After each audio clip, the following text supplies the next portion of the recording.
Hello student, my name is Anuj and today we are going to start the new concept of projectile motion. Before going to next class, recall the previous one. In previous lecture we discussed about completely the projectile motion and its one type, one concept, that is horizontal projection. उसके बारे में किया था. आज करने वाले हैं vertical projection के बारे में. ठीक है, तो फर्स्ट जो स्टूडेंट इस चैनल के ऊपर फर्स्ट टाइम आए हैं तो please like the channel, subscribe the channel and share the channel. ठीक है, तो आइए आज का लेक्चर स्टार्ट करते हैं. आज का जो अपना लेक्चर रहेगा वो प्रोजेक्टाइल मोशन के ऊपर रहेगा. उसका एक कॉन्सेप्ट आप कर चुके हैं प्रीवियस वीडियो के अंदर कि जब एक ऑब्जेक्ट को किसी हाइट से नीचे की तरफ थ्रो किया जाता है, ठीक है, तो उसके अंदर अपन ने कुछ वैल्यू निकाली. सबसे पहले अपन ने ट्रेजेक्ट्री फाइंड आउट करी थी उसकी कि शेप कौन सी बन रही है, वो पैराबोला की इक्वेशन को ओबे कर रहा है या नहीं कर रहा. ठीक है, सेकेंड कॉन्सेप्ट वहाँ पर किया था, टाइम ऑफ फ्लाइट निकाली थी. ठीक है, टाइम ऑफ फ्लाइट का फॉर्मूला क्या था, t = √2h/g. और थर्ड अपने हॉरिजॉन्टल रेंज निकाली थी, दैट इज r = u√2h/g. ये थी. ठीक है, और लास्ट में निकाला था वेलोसिटी एट एनी इंस्टेंट. तो इन सारी चीज़ों को अगर आपने बहुत अच्छे से कर लिया तो आज का लेक्चर आपके लिए बहुत ईजी होने वाला है. ठीक है, तो अब अपने पास टॉपिक आता है projectile motion along vertical direction. ठीक है, तो वर्टिकल डायरेक्शन के अंदर मैं इसका कॉन्सेप्ट ये देखो, एक एक चीज़ को समझते जाना, साथ साथ नोट्स प्रिपेयर करते जाना. ठीक है बेटे, तो ये अपने पास एक्स एक्सिस है और ये वाई एक्सिस है. ठीक है, सपोज करते हैं किसी भी ऑब्जेक्ट को वर्टिकली, मतलब अब मैं ऊपर की तरफ थ्रो करूँगा. पहले क्या था, बिल्डिंग से ऐसे नीचे की तरफ थ्रो किया था, हॉरिजॉन्टली ऐसे थ्रो किया था, तो ऐसे गया था, नीचे गिरा था. अब मैं वर्टिकली ऊपर की तरफ किसी को थ्रो कर रहा हूँ.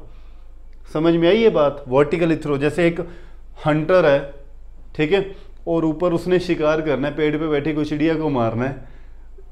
ठीक है, तो वो फायर करेगा, ऊपर की तरफ फायर करेगा, दैट इज वर्टिकल प्रोजेक्शन. ठीक है, तो देखिए कैसे, अगर किसी बॉडी को, बॉडी मतलब प्रोजेक्टाइल, ठीक है, थ्रो किया जाता है विद वेलोसिटी u. मान लो मैंने किसी वेलोसिटी को ऐसे थ्रो किया विद वेलोसिटी u, तो वो ऐसे जाएगी, है ना, ऐसे जाएगी और फिर वो वापस अंडर द, क्योंकि ये सारा इफेक्ट मैं कल मतलब प्रीवियस वीडियो के अंदर मैंने आपको बताया था कि ये सारा कॉन्सेप्ट किसके अकॉर्डिंग चलता है, लॉ ऑफ ग्रेविटी के अकॉर्डिंग. ठीक है, अच्छा, तो अगर किसी ऑब्जेक्ट को इस तरफ थ्रो किया जाता है विद वेलोसिटी u के साथ, ठीक है, तो सारी बातें नोट करते हुए जाते हैं. ठीक है, let us consider an object which projected vertically with velocity u,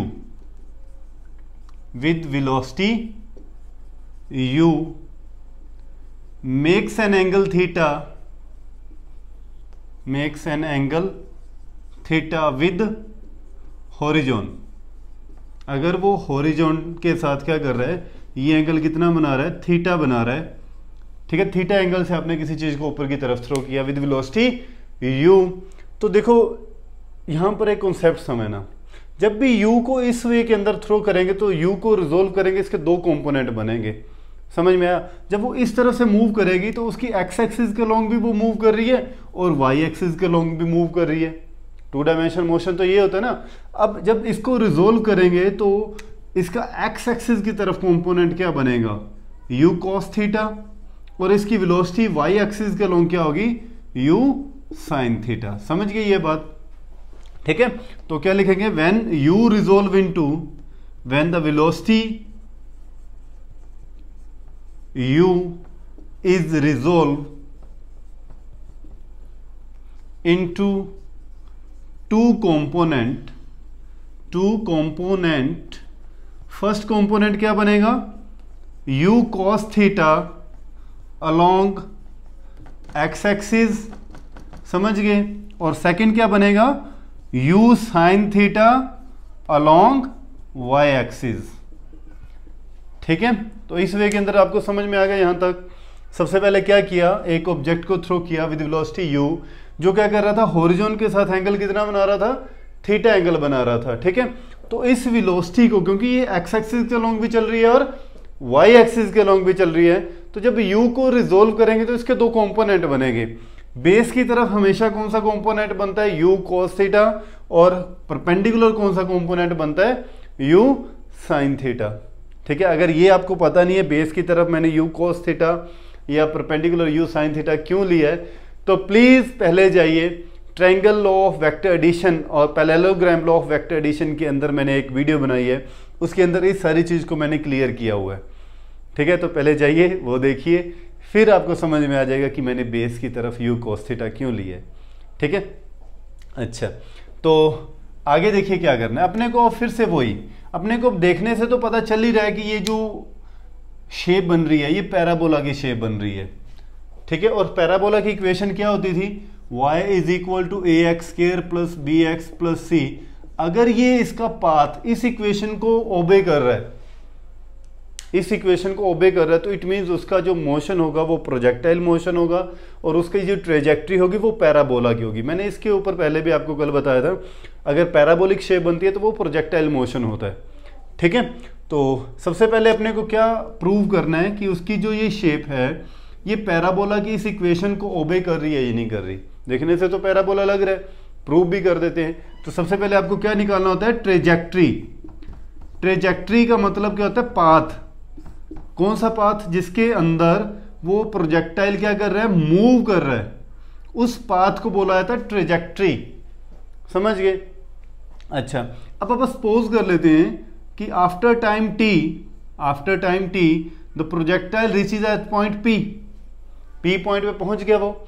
अब इस p पॉइंट पे उसकी x एक्सिस के अलॉन्ग भी कुछ वैल्यू होगी और उसकी y एक्सिस के अलॉन्ग भी कुछ वैल्यू होगी। समझ गए, x एक्सिस के अलॉन्ग भी कुछ वैल्यू होगी और y एक्स के अलॉन्ग भी और y के अलॉन्ग भी उसकी कुछ वैल्यू होगी। ठीक है, तो ट्रेजेक्ट्री का मतलब क्या होता है, the path in which projectile travel, that path is known as trajectory. अब इस ट्रेजेक्ट्री की x एक्सिस के अलॉन्ग कितनी वैल्यू है, x एक्सिस के अलॉन्ग। ठीक है, अलॉन्ग x एक्सिस लिख देते हैं यहां पर after time t, after time t। हाँ जी, वैल्यू अलॉन्ग x एक्सिस क्या होती है, अपने को क्या निकालना है यहाँ पर, डिस्प्लेसमेंट या डिस्टेंस बोल सकते हो यहाँ पर। ठीक है, डिस्टेंस अलॉन्ग x एक्सिस, तो आप बोलते हैं x इज इक्वल टू, हाँ जी क्या होता है डिस्टेंस निकालने का फॉर्मूला, स्पीड मल्टी टाइम। अब हॉरिजॉन के अक्रॉस उसकी स्पीड कितनी है, u cos थीटा। समझ गए, और टाइम कितना है, t टाइम के अंदर।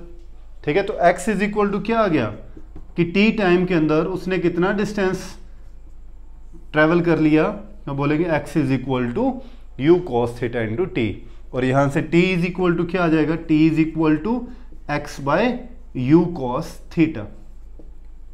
समझ गए। अच्छा, ये तो अपन ने इसका पाथ निकाल दिया लॉन्ग x एक्सिस। अब निकालते हैं y एक्सिस क्या रहेगा। ठीक है, पाथ अलोंग y एक्सिस उसने कितना कवर कर लिया।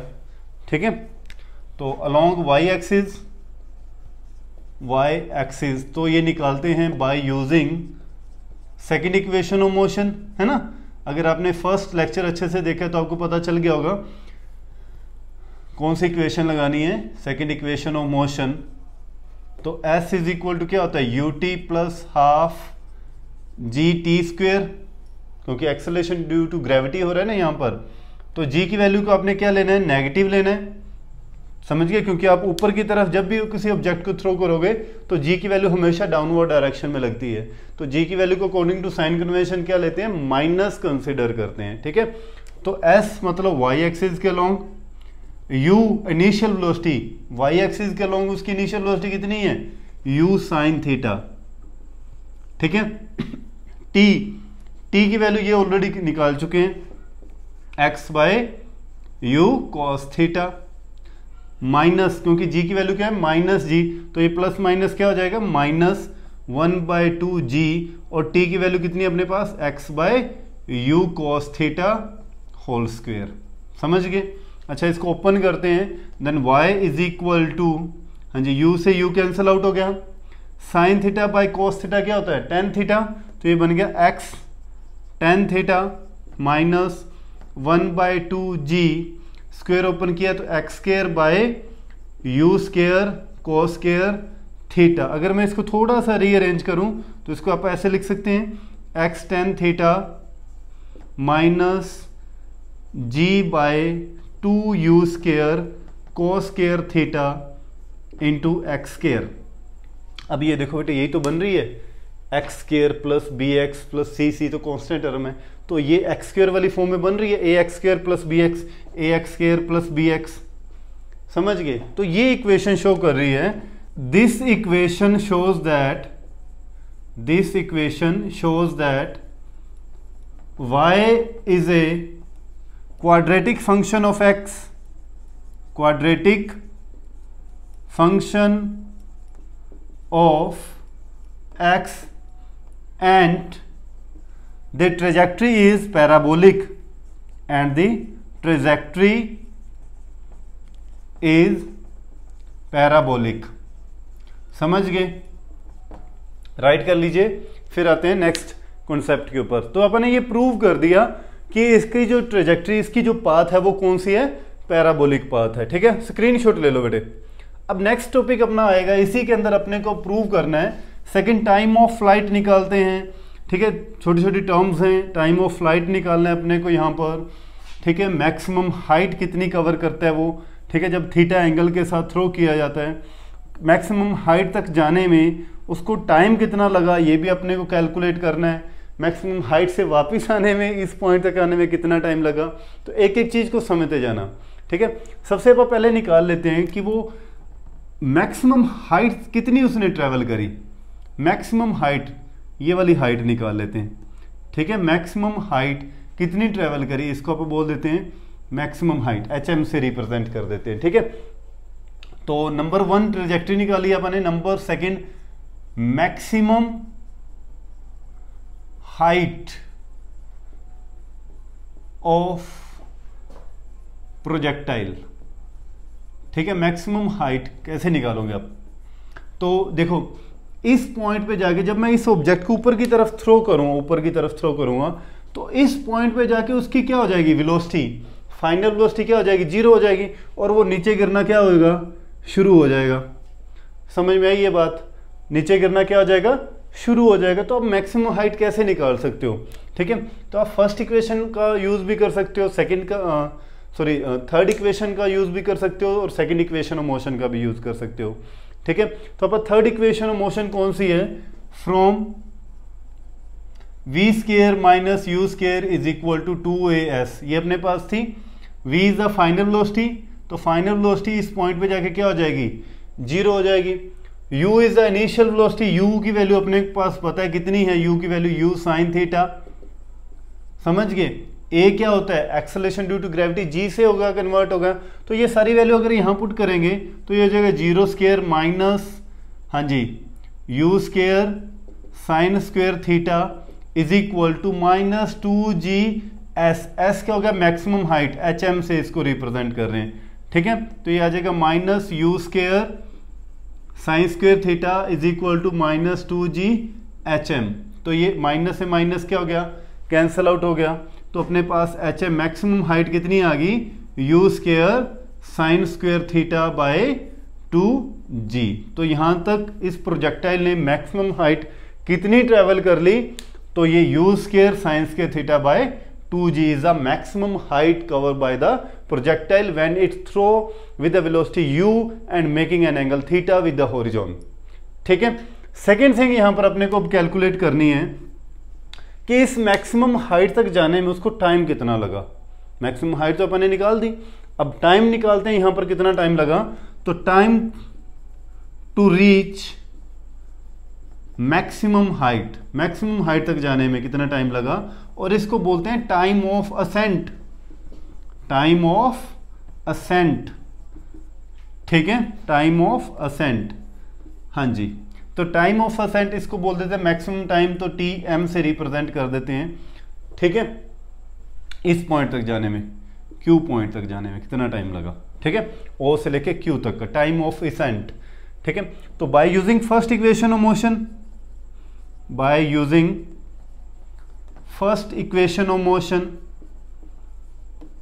क्या है फर्स्ट इक्वेशन ऑफ मोशन आपके पास, v is equal to u plus g t. ठीक है, v की वैल्यू फाइनल वेलोसिटी क्या होगी, 0। 0 इज इक्वल टू क्या होगा, हाँ जी, u initial velocity y axis के अलोंग क्या है, u साइन थीटा, g की वैल्यू क्या लेनी है माइनस जी, और t यहाँ पर कौन सा है, टी एम है, मैक्सिमम टाइम है। ठीक है, तो अपने पास क्या फॉर्मूला बन गया ये, हाँ जी, तो माइनस जी टी एम इस तरफ आएगा तो प्लस का जी टी एम बन गया is equal to you sine theta. ठीक है, और टी एम की वैल्यू कितनी आ गई, u sine theta by g. Easy है ना, टाइम भी निकाल दिया, मैक्सिमम हाइट का कितना आया, यू साइन थीटा बाय जी। उससे मैक्सिमम यहाँ क्यू पॉइंट तक पहुंचने में कितना टाइम लगेगा, यू साइन थीटा बाय जी। ठीक है, अब निकालते हैं टाइम ऑफ फ्लाइट। देखो एक एक चीज है, ये छोटी छोटी टर्म्स हैं जो न्यूमेरिकल्स के अंदर पूछी जाती हैं। बताओ उसको ऊपर जाने में कितना टाइम लगा, वैसे तो ऊपर जाने का टाइम कभी भी आ सकता है, लेकिन यहाँ ऊपर जाने में यहाँ कितना टाइम लगा वो अपने को कैलकुलेट करना है। ठीक है, मैक्सिमम हाइट का कितनी मैक्सिमम हाइट ट्रेवल करेगा अगर इतने, ये प्रैक्टिकल बातें हैं जो डेली लाइफ के अंदर अपने चलती हैं। समझ में आई ये बात। अब इसको समझ रहे हैं अपन, अगर फिजिक्स को आप अपनी डेली लाइफ के अंदर साथ रिलेट करके चलोगे तो आपको, मुझे नहीं लगता कि किसी भी चीज़ को रटने की जरूरत पड़ेगी। ठीक है, ये प्रैक्टिकल बातें हैं बिल्कुल। अब अपने को निकालना है क्या, टाइम ऑफ फ्लाइट। तो फोर्थ पॉइंट क्या निकलेगा अपने पास, टाइम ऑफ फ्लाइट। कल भी निकाला था, कल वाली वीडियो के अंदर, है ना। तो जिन्होंने कल वाली वीडियो देखी तो उनको पता होगा कि टाइम ऑफ फ्लाइट क्या होता है। फिर भी बता देते हैं कि ओ से लेके एक्स, अगर मैं बोलूँ एक्स एक्सिस के इस पॉइंट तक, इसको पॉइंट बोल देते हैं टी, नहीं टाइम टी तो नहीं रिप्रेजेंट करेंगे, चलो ए पॉइंट से, ए फॉर अनुज, है ना। अच्छा, इससे ए पॉइंट तक जाने में, ओ से लेके ऐसे उसको ए पॉइंट तक जाने में कितना टाइम लगा उस प्रोजेक्टाइल को, that is time of flight. समझ गए, टाइम ऑफ फ्लाइट कहते हैं the time taken by the projectile to cover all the trajectories along x axis and similarly on along y axis. जो मोशन के अंदर उस प्रोजेक्टाइल मोशन के अंदर प्रोजेक्टाइल को इस ट्रेजेक्टरी के अंदर ओ से लेके एक्स तक जाने में जो टाइम लगा, that is time of flight. ठीक है, तो टाइम ऑफ फ्लाइट कैसे निकालेंगे, हाँ जी, by using second equation of motion. क्या है second equation of motion, S is equal to U T plus half G T square. यहां पर टी क्या चीज है, अब टी है कैपिटल टी से रिप्रेजेंट करते हैं, capital T is a time of flight. ठीक है, तो एक चीज यहां पर समझना कि जब वो एक्स एक्सिस से चला और एक्स पे वापस आ गया तो उसका net displacement, S is a displacement होता है। ये एस क्या होता है, डिस्प्लेसमेंट। तो अगर वो एक्स एक्सिस से चलता है और एक्स पे वापस आ जाता है तो उसका डिस्प्लेसमेंट क्या हो गया, हाँ जी, नेट डिस्प्लेसमेंट कितना हो गया, 0। तो u कितना था वाई एक्सिस के long, u sine theta, capital T अपने को टाइम ऑफ फ्लाइट निकालना है -1/2 जी टी स्क्वायर, क्योंकि g की वैल्यू क्या लेते हैं, नेगेटिव लेते हैं, तो ये प्लस माइनस क्या हो गया, माइनस हो गया। इन दोनों के बीच में अब देखो कॉमन क्या आ रहा है, यहां पर कॉमन आ रहा है, t कॉमन आ रहा है, t कॉमन निकाल देते हैं तो क्या बच गया अंदर, u sine theta -1/2 g t. ठीक है, ये t इधर मल्टी में इधर जाएगा तो डिवाइड में 0 हो गया, तो अपने पास क्या बच गया, 0 is equal to you sine theta -1/2 g t. इसको इस तरफ ले आए तो अपने पास क्या बन जाएगा, ये जी टी बाई 2 प्लस में is equal to you sine theta. ठीक है, 2 इधर जाएगा तो मल्टी में और g जाएगा तो डिवाइड में, तो t इज इक्वल टू अपने पास क्या आ गया, 2u sine theta by ji, 2u sine theta by G. अच्छा, यहां पर एक और ये आ गया टोटल टाइम o से लेके a तक जाने में कितना टाइम लगा, that is 2u sine theta by G. यहां पर एक चीज सबसे नोट करने वाली ये थी कि देखो हाफ टाइम तक जाने में टाइम ऑफ असेंट कितना था, u sine theta by g, और टोटल टाइम कितना आया, 2u sine theta by g. तो देखो क्या हो गया, डबल हो गया, है ना भी, हाफ तक जाने में u साइन थीटा और कंप्लीट टाइम है 2u sine theta by g, double एक 2 का ही तो फर्क है। इसका मतलब जितना टाइम ऑफ असेंट हुआ यहां तक जाने में टाइम लगा, उतना ही टाइम ऑफ डिसेंट है। ऊपर जाने में जितना टाइम लगा नीचे आने में भी उतना ही टाइम लगा। तो time of ascent is always equal to time of descent. ठीक है, तो टाइम ऑफ डिसेंट भी कितना आ गया अपने पास, time of descent is equal to you sine theta by G. समझ गए? तो टोटल टाइम कितना होगा? Total time 2u sine theta by G, that is time of flight. समझ आ गया यहाँ तक? ठीक है, टाइम ऑफ फ्लाइट निकालने का अपने पास कॉन्सेप्ट क्या था। नेक्स्ट आ जाता है अब हॉरिजॉन्टल रेंज। कर लिया राइट बेटे? कर दो इरेज, स्क्रीनशॉट ले लो। अब नेक्स्ट आ जाता है कि हॉरिजॉन्टल रेंज कैसे निकालते हैं। जैसे कल भी अपन ने निकाला था। और हॉरिजॉन्टल रेंज होती क्या है? तो हॉरिजॉन्टल रेंज क्या था? Distance, net distance cover by the projectile during time of flight along x axis. Horizon के क्रॉस उसने टाइम ऑफ फ्लाइट के अंदर कितना डिस्टेंस ट्रेवल किया, दैट इज हॉरिजॉन्टल रेंज। ठीक है, मतलब जीरो से लेके ए पॉइंट तक का अपने को क्या निकालना है? डिस्टेंस निकालना है। और इसी डिस्टेंस को क्या बोला जाता है? Horizontal range. क्या बोलते हैं इसको? हॉरिजॉन्टल रेंज, जिसको कैपिटल आर से रिप्रेजेंट करते हैं। ठीक है, कैपिटल। और ये सबसे इंपॉर्टेंट कॉन्सेप्ट है यहाँ पर, हॉरिजॉन्टल रेंज वाला। ठीक है, तो हॉरिजॉन्टल रेंज कैसे निकालते हैं? हॉरिजॉन्टल रेंज हो गया एक्स एक्सिस के अलोंग का डिस्टेंस, एक्स एक्सिस के अलोंग डिस्टेंस, और एक्स एक्सिस के अलोंग ही वेलोसिटी, और एक्स एक्सिस के अलोंग जो उसको टाइम लगा यहाँ तक जाने में, that is time of flight. तो distance is equal to speed multi time. तो एक्स एक्सिस के अलोंग स्पीड कितनी? U cos theta into time, time that is time of flight जो भी अपन ने निकाला था, 2u sine theta by ji, 2u sine theta by g. तो इसको कैसे लिख सकते हैं? r is equal to u square, हाँ जी, 2 साइन थीटा कोस थीटा। क्या बन गया ये? u इंटू यू कितना होगा? U square 2 sine theta cos theta by g. और जो बच्चे नॉन मेडिकल के हैं उनको ये बात पता होगी कि 2 साइन थीटा कोस थीटा को क्या लिख सकते हैं? हाँ जी, साइन 2 थीटा। ये आइडेंटिटी होती है ट्रिग्नोमेट्री के अंदर, 2 sine theta cos theta is equal to sine 2 theta. ठीक है, तो इसको क्या लिख सकते हैं? Sine 2 theta is equal to, ये बन गया u square sine 2 theta by g. ये अपने पास हॉरिजॉन्टल निकालने का फॉर्मूला आ गया। ठीक है, अब यहां पर एक कंडीशंस आती हैं जो इंपॉर्टेंट है। Condition for maximum horizontal range, कि मैं अपने प्रोजेक्टाइल को कितने एंगल के साथ थ्रो करूं, प्रोजेक्टाइल को कितने एंगल के साथ थ्रो करूं कि वो मैक्सिमम हॉरिजॉन्टल रेंज कवर करे। जैसे आपने देखा होगा जेवलिन थ्रो करते हैं, तो जेवलिन को मैं कितने एंगल के साथ थ्रो करूं, कितने एंगल के साथ थ्रो करूं मैं कि वो मैक्सिमम हॉरिजॉन्टल रेंज कवर करे। समझ गए? कितने एंगल के साथ, कितनी वेलोसिटी के साथ। तो सारा कुछ जो कॉन्सेप्ट रहता है वो यही तो सेट करना होता है। ये एंगल सेट हो गया और वेलोसिटी सेट होगी तो प्लेयर ना बन जाए, है ना। तो फिजिक्स के अंदर यही सबसे बढ़िया बातें होती हैं कि जो डेली लाइफ के अंदर प्लेयर्स होते हैं तो सारे फिजिक्स का यूज़ करते हैं वो अपनी गेम के अंदर। ठीक है, जेवलिन थ्रो के अंदर तो स्पेशल बात चल रही है यहाँ पे प्रोजेक्टाइल की। ठीक है, अच्छा तो देखो कैसे रहेगी, मैक्सिमम कितना दूर कवर करे वो। तो अपने को पता है कि यहाँ पर कॉन्सेप्ट सारा रेंज का किस किस के ऊपर डिपेंड कर रहा है। एक तो यू के ऊपर डिपेंड कर रहा है कितनी वेलोसिटी के साथ थ्रो करेगा। दूसरा जो मेन वो डिपेंड करता है इस एंगल के ऊपर, साइन 2 थीटा के ऊपर। ठीक है, और अपने को पता है कि साइन 2 थीटा मैक्सिमम जब होगा तो हॉरिजॉन्टल रेंज भी मैक्सिमम होगी। ठीक है, और साइन 2 थीटा की वैल्यू मैक्सिमम कितनी होती है? अब बोलते हैं साइन की वैल्यू जो रहती है मैक्सिमम 1 होती है। और कितने पे होती है? जब एंगल कितना होता है? 90 डिग्री होता है। समझ गए? मतलब क्या हुआ यहाँ पर कि जब थीटा की वैल्यू 2 थीटा की वैल्यू, जब 2 थीटा ये सारा थीटा ही है ना, साइन थीटा, अब इसको क्या बोलोगे? Sine theta is equal to 1। ये मैक्सिमम कितने पे होता है? 90 पे। इट मीन्स यहाँ पर जो 2 थीटा है उसकी वैल्यू कितनी होती है? 90 डिग्री हो। समझे इस बात को? फिर से बता देता हूँ, यहाँ पर कॉन्सेप्ट देखो, अपने को साइन 2 थीटा को मैक्सिमम चाहिए। जो ये अगर 2 थीटा ना बोल के मैं इसको थीटा ही बोल देता हूँ।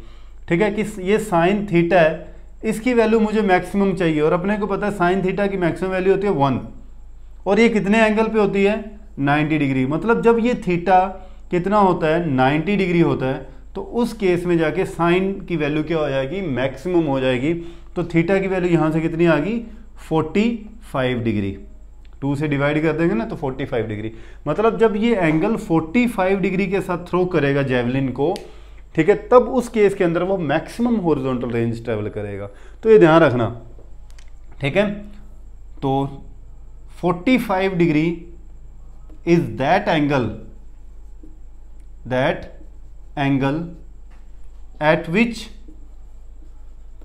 at which projectile cover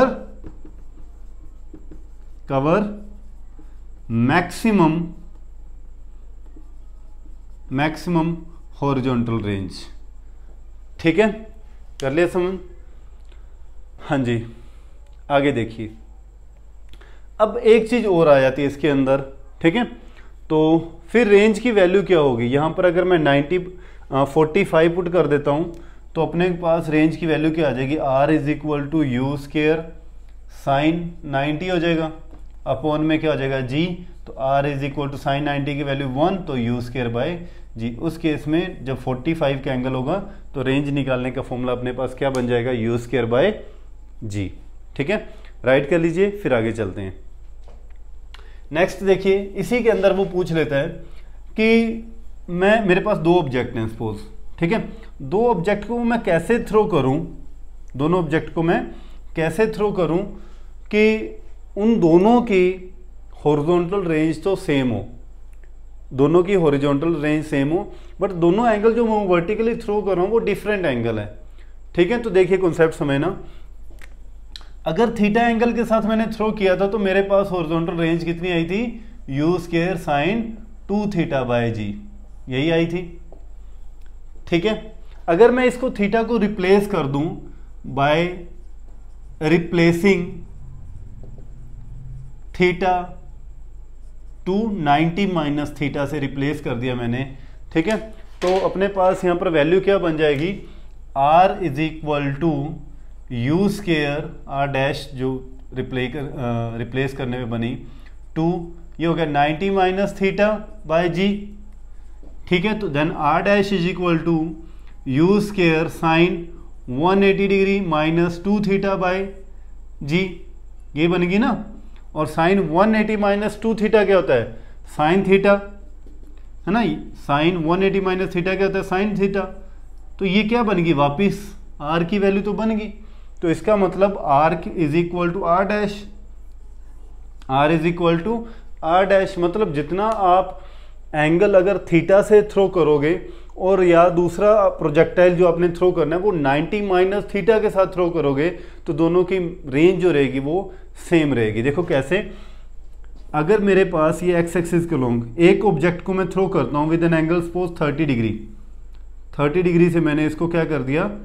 throw कर दिया। अब मैं दूसरे प्रोजेक्टाइल को कितने एंगल से थ्रो करूं कि इन दोनों की मैक्सिमम जो हॉरिजॉन्टल रेंज हो वो सेम ही हो। मतलब दूसरा 90 माइनस थीटा, दूसरा कितने पे जाएगा? ये 90 माइनस थीटा, मतलब 60 डिग्री के साथ थ्रो करूंगा मैं। तो दोनों एंगल का सम कितना होना चाहिए? 90 होना चाहिए, तब जाके दोनों की जो ये रेंज है वो सेम होगी। ठीक है, एक और समझते हैं कि मेरे पास, हाँ जी कर लिया आपने ये, राइट। देखो सेकेंड एग्जाम्पल और समझते हैं। सपोज किसी ऑब्जेक्ट को ये मैं थ्रो कर रहा हूँ एक्स एक्सिस के लॉन्ग, वर्टिकली ऊपर की तरफ थ्रो कर रहा हूँ। ठीक है, सपोज ये एंगल कितना है? 15 डिग्री से मैंने, ये एंगल कितना है? 15 डिग्री से मैंने थ्रो कर दिया, 15 डिग्री से। तो दूसरा मैं प्रोजेक्टाइल कितने एंगल से थ्रो करूं कि वो भी यहीं आके गिरे, उसकी भी रेंज इतनी ही हो। तो दूसरा एंगल कितना होगा? 75 का। समझ गए? तो दूसरा एंगल कितने का होगा? 75 का। ठीक है, समझ गए ना। दोनों एंगल का सम 90 आना चाहिए, क्योंकि यहां पर आप प्रूव कर चुके हैं कि थीटा और 90 माइनस थीटा की वैल्यू सेम ही रहती है। ठीक है, तो दोनों की रेंज क्या रहेगी उस केस में? सेम ही आती है। ठीक है, तो इस चीज को नोट कर लेना। और लास्ट पॉइंट आज की वीडियो का, वेलोसिटी एट एनी इंस्टेंट कैसे निकालते हैं। ठीक है, रेज कर रहा हूं बेटे मैं इसको। लास्ट पॉइंट जैसे कल भी अपन ने निकाली थी, है ना, हॉरिजॉन्टल प्रोजेक्शन में भी वेलोसिटी निकाली थी एट एनी इंस्टेंट, तो आज भी निकालते हैं। क्या? वेलोसिटी एट एनी इंस्टेंट हाँ जी, तो P पॉइंट पे निकाल लेते हैं पहले वेलोसिटी। जब वो P पॉइंट पे जो ऑब्जेक्ट है वो मूव कर रहा है विद वेलोसिटी u, तो उसका x के अलोंग भी कुछ वैल्यू होगी, है ना, मोशन होगा, और y के अक्रॉस भी कुछ वैल्यू होगी। तो x एक्सिस के अलोंग भी उसकी वैल्यू होगी और y एक्सिस के अलोंग भी उसकी कुछ वैल्यू होगी। समझ गए? तो along x axis, along x axis उसकी वेलोसिटी कितनी होगी? तो आप बोलो vx along x axis velocity कितनी है? u cos theta. Along y axis उसकी वेलोसिटी कितनी है? तो अलोंग y एक्सिस, तो इस पॉइंट पे तो उसकी वेलोसिटी चेंज हो जाएगी ना, u sin थीटा नहीं रहेगी। ठीक है, तो वो अपने को कैलकुलेट करनी है। ठीक है, तो क्या रहेगी velocity? By using first equation of motion v is equal to u plus यहाँ पे क्या लिखा जाएगा? gt। ठीक है, v की वैल्यू कितनी है अपने पास? निकालनी है v y के, और u की वैल्यू y एक्सिस के अलोंग कितनी है? u sin थीटा, और इसको आप क्या लेंगे? Minus gt। समझ गए? तो ये वी वाई की वैल्यू निकल गई। ठीक है, अब अपने को क्या निकालना था? रिजल्टेंट वेलोसिटी, इस तरफ जो ये जा रही है रिजल्टेंट वेलोसिटी। तो v इज इक्वल टू क्या होता है अपने पास formula? Root of v x square plus v y square. तो v is equal to v x की वैल्यू कितनी है अपने पास? u cos थीटा, तो इसका क्या बन जाएगा? u square cos square theta plus v y की वैल्यू अपने पास कितनी है? u sin theta minus g t whole square. ठीक है, तो आइडेंटिटी ओपन कर दें, a square minus a minus b whole square. तो आइडेंटिटी ओपन करेंगे तो क्या बनेगा? U square cos square theta plus u square sine square theta plus g square t square minus 2u sine theta g t. समझ गए? कोई doubt इसमें? ठीक है, तो ये अपने पास यू स्क्वेयर कॉमन आ गया यहाँ से, है ना, तो v is equal to u square common, अंदर क्या बन गया? Cos square theta plus sine square theta. ठीक है, और अंदर क्या बन गया? ये प्लस, हाँ जी, g square t square minus 2u sine theta g t. ठीक है, कोई डाउट उठे यहाँ तक? तो ये सारी यूज के साइंस के थीटा क्या बन गया? 1 होता है। ठीक है, तो ये अपने पास क्या बन जाएगा? v is equal to root of, हाँ जी, u square plus g square t square minus 2u sine theta और g t, 2u sine theta g t. ठीक है, तो ये फाइनली अपने पास रिजल्टेंट वेलोसिटी निकालने का फॉर्मूला ड्राइव हो जाता है। U square g square t square minus 2u sine theta और जी टी। ठीक है, अच्छा, अब इसमें एक और चीज पूछ लेते हैं कि ड्यूरिंग अगर टाइम ऑफ फ्लाइट इस पॉइंट पे आपको निकालना होता, इस पॉइंट पे अगर आपको वेलोसिटी निकालनी होती है एट टाइम ऑफ फ्लाइट, तो क्या होती उसकी वेलोसिटी? इस पॉइंट पे उसकी वेलोसिटी निकालनी होती तो सिर्फ आपने कुछ नहीं करना है, आपने इस t को रिप्लेस कर देना है बाय यूजिंग कैपिटल T। तो कैपिटल T की वैल्यू पुट कर देनी है यहाँ पर। कैपिटल T की वैल्यू कितनी थी? 2u साइन थीटा बाय जी। ठीक है, तो यहाँ पर कैपिटल T की वैल्यू पुट कर देना 2u sine theta by g whole square, और यहाँ भी वैल्यू पुट कर देना आपने कितनी? 2u साइन थीटा बाय, हाँ जी, 2u sine theta by g. तो आपके पास वो क्या निकल जाएगी? वेलोसिटी निकल जाएगी कि जब वो टाइम ऑफ फ्लाइट के दौरान इस पॉइंट ए पॉइंट पे आया तो उसकी फाइनल वेलोसिटी कितनी थी। ये अपने क्या निकाल दिया? वेलोसिटी निकाल दी। और जब टाइम ऑफ फ्लाइट के दौरान भी अपने यहाँ पर वेलोसिटी निकाल दी और टी टाइम के अलोंग भी उसकी वेलोसिटी क्या होगी।